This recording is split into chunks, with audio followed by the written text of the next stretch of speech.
All right, class 2 antiarrhythmics are beta blockers, and we'll see their activity on the AV node, especially.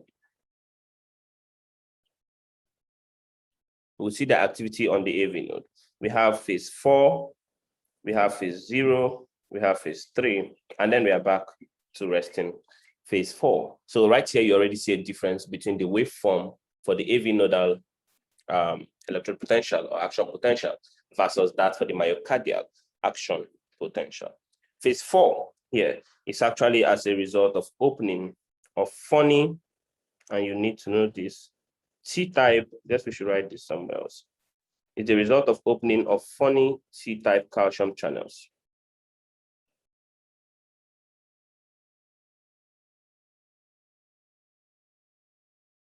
Funny T-type calcium channels. And I asked you in the last video, if you remember, what association you can make with T cells. And if you remember, we talked about ethosuximide, right? The medication or the drug of choice for absence seizures. And they want you to remember specifically that ethosuximide works in the thalamus. That's a USMLE question that can be asked. Ethosuximide works in the thalamus. Okay, so funny T-type calcium channels are responsible for phase 4 action potential in the SC node. Then we have phase 0 right here. Phase 0 is dependent on L-type calcium channels. That's primarily, right? That's the major player here. L-type calcium channels. And then we also have some sodium channels that play a role. You want to also bear that in mind. Phase 3 is depolarization, or rather repolarization, right? Phase 3 is the repolarizing phase. And every time we say repolarization, every time there is a dip in action potential, you always think of calcium and potassium. And here we are going to have voltage-gated potassium channels. Let's see. We think of voltage-gated potassium channels. All right, so you want to remember those. We said phase 4, calcium channels, phase 0, calcium channels, but different types, and sodium. And then phase 3, voltage-gated calcium or potassium channels, rather, potassium channels. Now, when people take beta blockers, we have the slope of phase 4 becomes less steep. That's the first thing you want to notice. The slope of phase 4 becomes less steep, becomes prolonged as well. And then the flow of action potential through the AV node is also reduced. So notice that while we have a sharp dip over here, we have a slower course over here. This arc form represents prolonged AV node repolarization. Prolonged AV node repolarization. What it simply means is that it's going to take longer for action potential to flow through the AV node. It will take longer for action potential to flow through the AV node. And so we'll get this wave form. The other thing you're going to see with beta blocker use is that there's going to be an increase in the PRO interval on EKG. And we'll see more about this when we talk about the EKG. You'd remember that the PRO interval is the time frame, or represents the time frame between atrial depolarization and ventricular depolarization. So if you prolong AV node repolarization, automatically your PRO interval increases, because technically the PRO interval actually represents what? AV nodal delay. We'll see more on this when we do the EKG. So PRO interval indicates AV nodal delay. PRO interval represents the time between atrial depolarization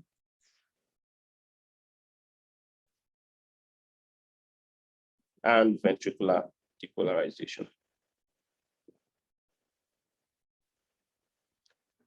Atrial depolarization and ventricular depolarization. So we want to look at example of medications that are going to pass as beta blockers. Of course, we have the specific beta 1 specific medications like metoprolol, esmolol, atenolol, right? Those are beta 1 specific for the heart. We have other beta 1 medications that are not specific, like propranolol. Propranolol works on a variety of receptors. And then we have those of them that have both alpha 1 and beta 1 activity. Medications like carvedilol, right? Labetalol. What you would notice here is that these medications that have wider activity, alpha 1, beta 1 activity, don't end in O-lol. They end in E-lol, carvedilol, and labetalol, alol and E-lol, right? So carvedilol and labetalol have both beta 1 activity and alpha 1 activity. And you want to remember that. Metoprolol, esmolol are beta 1 specific. So how do you remember them? You may remember your simple mnemonics A to M. Those of them that are A to M are beta 1 specific. Those of them that are M upwards or N upwards, something of that nature, are going to be more generalized, like propranolol, that's P. Metoprolol, esmolol, atenolol. Atenolol is also going to be what? Pretty specific, right? So you can add atenolol here. They can give you any medication, BC-olol, Lola-olol, whatever. Anything that is before M, just imagine that it's going to be beta 1 specific and work on the heart. And the cardiologists would probably prefer this medication, right? Now we want to look at the mechanism of action of these medications. We've already described that before, but let's actually take notes on that. How exactly are these medications carrying out their activity? By blocking the beta 1 receptors on the heart, these medications inhibit SA node and AV node activity. They inhibit SA node and AV nodal activity. And what's the function of the SA node? Automaticity. What's the function of the AV node? Slight delay in action potential transmission between the atrium and the ventricle. So by inhibiting SA node and AV node activity, they actually technically slow down the heart. You could think of it that way. They slow down the heart. The other thing they do is, of course, inhibit beta 1 receptors. And by so doing, they decrease CAMP and decrease what? Calcium currents. They decrease CAMP and decrease calcium currents. So the amount of calcium coming into the cell is decreased. And if you remember, calcium is responsible for contractility. So if you have less calcium coming into the cell, you decrease contractility of the heart. So you see how beta blockers depress the heart. First, they can decrease the heart rate, inotropy, and then they can decrease the strength of contractility by decreasing calcium currents into the myocardium. And then when we look at this graph here, you will see that they decrease the slope of phase 4. So instead of having a steep phase 4, we have a smaller slope or a less steep slope for phase 4. So we could add that there. They decrease the slope of phase 4. And finally, we already established that they increase the PR interval.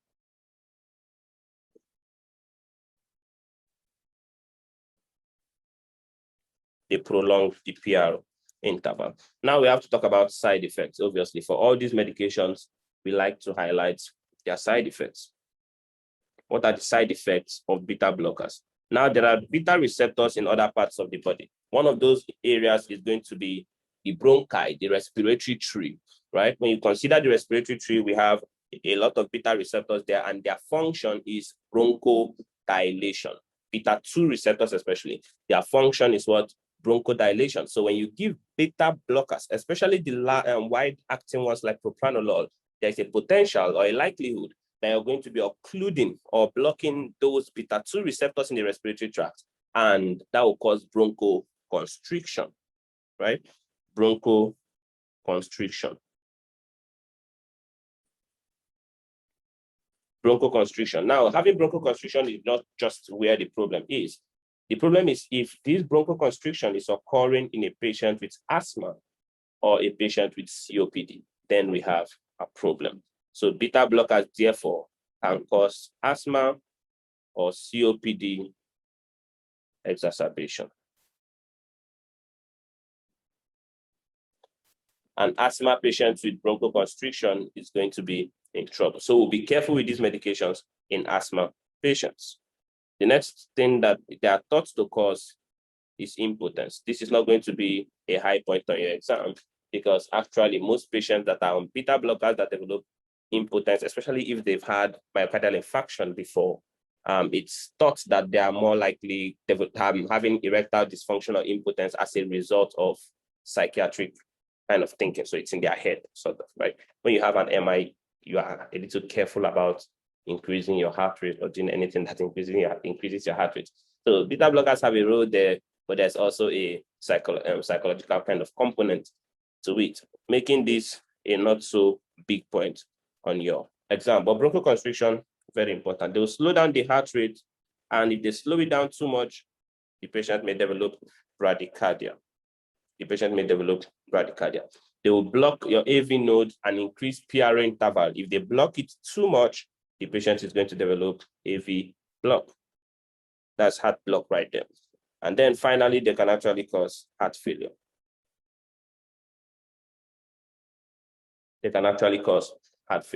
One of the other things that beta blockers do that you need to know is that they can mask the effects of hypoglycemia.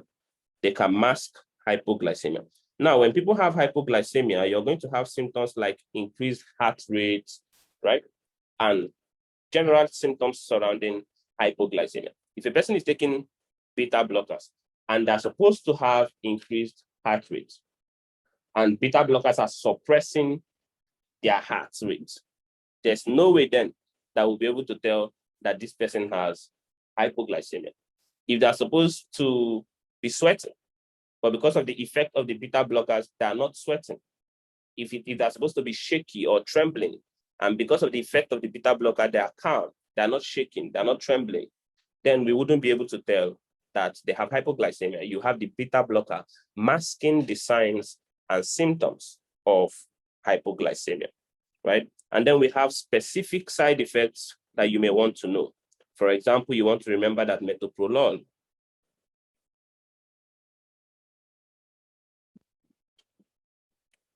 causes lipid abnormalities for some reason. Metoprolol causes lipid abnormality. You may want to know that propranolol can worsen Prince metal angina.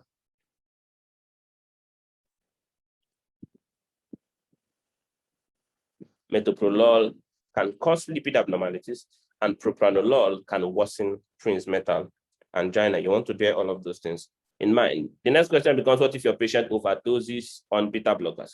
How do we manage beta blocker overdose?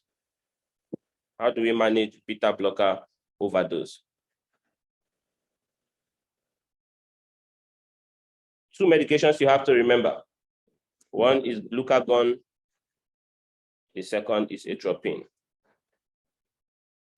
Glucagon and atropine. If a patient overdoses on beta blockers, you use glucagon and or atropine. All right, then a few things you want to remember. Whenever they give you a patient with bradycardia on this exam, now there are dynamics to this, but for your step one, whenever they give you a patient with bradycardia, treat him with atropine. They give you a patient straight up, they just tell you this patient has decreased heart rate. It will almost be a very clear question for you. You should remember that you use atropine. I hope you remember where else you may be needing atropine. You remember you use atropine to treat what disease? I hope you said organophosphate poisoning.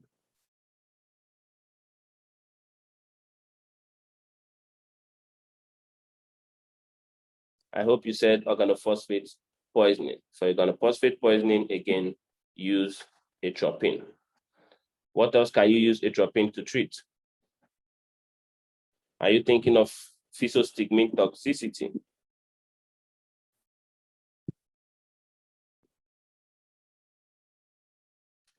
Or overdose? Again, use atropine. Use atropine. So you want to remember these are actually key areas that you're going to be tested on. With organophosphate poisoning, they may tell you that the patient already took atropine. So if the patient already took atropine, they will ask you which other medication could you have given to this patient, and you want to remember it's pralidoxime, right? And for physostigmine toxicity, you're using atropine. Remember also that for atropine toxicity, you will use physostigmine. These are simple associations and correlations you can make, and it will help you remember more information. So that was class 2 antiarrhythmics beta blockers.